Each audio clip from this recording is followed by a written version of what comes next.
लग जितो हथवा में हथ कड़िया गे छौरी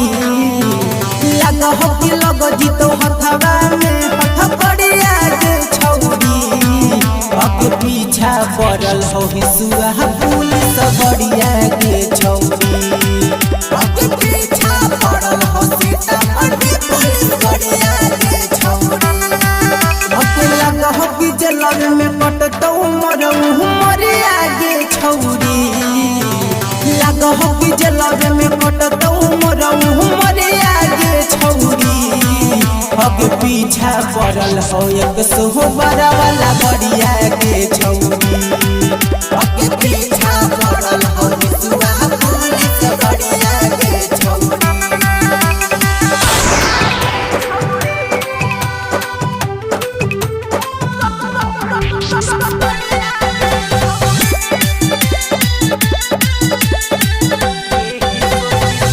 यही सोची सोची हमारा लागो हो डरवा के भाड़ा 307 हमारा पर लागल हो मह डरवा के यही सोची सोची हमारा लागो हो डरवा के भाड़ा 307 हमारा पर लागल हो मह डरवा के अगे छापा मार हो घर पर दिन दुपहरिया गे छौरी अगे छापा मार हो घर पर दिन दुपहरिया गे छौरी अगे पीछा पड़ल हो ना बात पुलिस बढ़िया गे छौरी अगे पीछा पड़ल हो हिसुआ पुलिस बढ़िया गे छौरी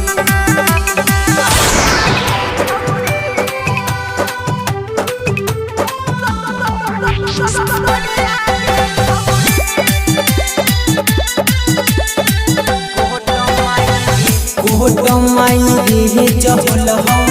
होल हको के सवागे खोजो हको थाना मखमहियो बदल के हम सवागे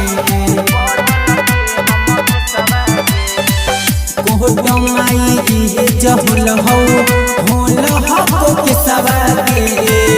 खोजो हको थाना मखमहियो बदल के हम सवागे अगे डीजे सोनू मरल को ऐसन मरिया गे छौरी